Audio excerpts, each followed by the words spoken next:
work he still needed to do. He was behind on his taxes and had gotten an extension, but he had to have it done this weekend. He sipped his coffee, looking at the stacks, wondering if it couldn't wait a few hours. It is, after all, Sunday. Wayne shrugged and sipped his coffee again, then turned to look at Arlene, but she was no longer there. Arlene? Wayne looked to all corners of the small yard, but she was nowhere to be seen. He hadn't heard the screen door slam shut as he would if she had run inside, and the yard was fenced in, so there was nowhere else she could have gone. Something was terribly wrong. He just knew it was. Heart in his throat, Wayne dropped his cup and the coffee spilled on the carpet. It left a stain for him to be reminded of this day for years to come. That night, at precisely midnight, the old Stromberg Carlson rang for the first time in 100 years. 2 years later.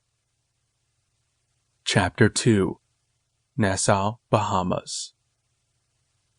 Martha Pattison was holding on tight to the handle under the ceiling of the small van. The bumpy road made her nervous. "Are you sure he knows what he's doing?" she whispered to her husband, Carl, just as the driver swung the old van out in front of a car. Martha let out a scream. Carl laughed. "They drive a little different down here," he said.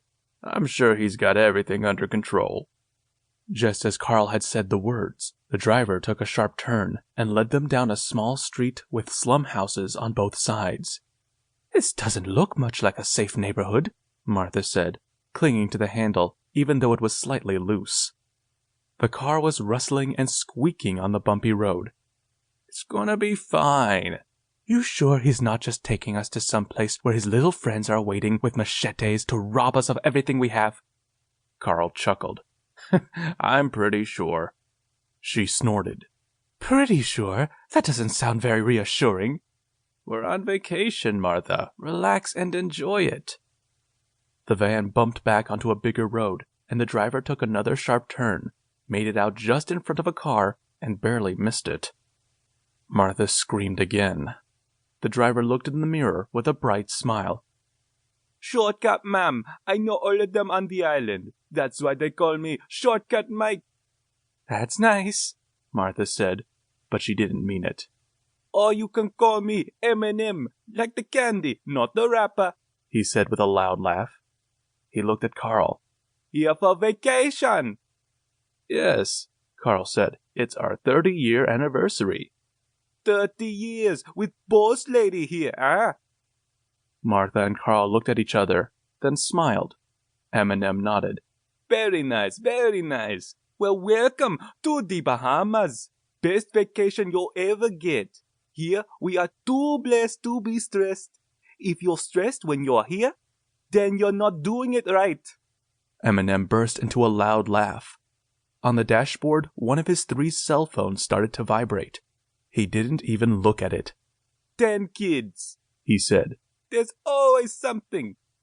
Then he laughed again. He pointed out the windshield. "See those buildings over there? Chinese are building there. Gonna be the biggest buildings in all the Bahamas." "The Chinese, huh?" Carl asked, surprised. "Yes, Chinese are everywhere. They buy it in the name of some big company, but that company is owned by the Chinese government. There are buildings like that shooting up everywhere around here. They have bought so much land, they own half of the Bahamas now. And they gave the government money, lots of money. They even built that stadium over there as a gift for our government. Don't know what they want from us." "Maybe they just like to go on vacation too. It is awfully beautiful here," Martha said as they drove over a tall bridge. In the distance, she could see many small islands and more boats than she had ever seen. She had heard about the beaches here, but now that she saw them, she realized they really were wider than paper. She couldn't wait to feel the sand between her toes. Martha had dreamt of this vacation for years, ever since Carl promised her they'd go for their 30-year anniversary. They were going to spend the first 4 days at a small resort on Paradise Island before they continued their trip island hopping. It was the trip of a lifetime for Martha, and she had been looking forward to it for years.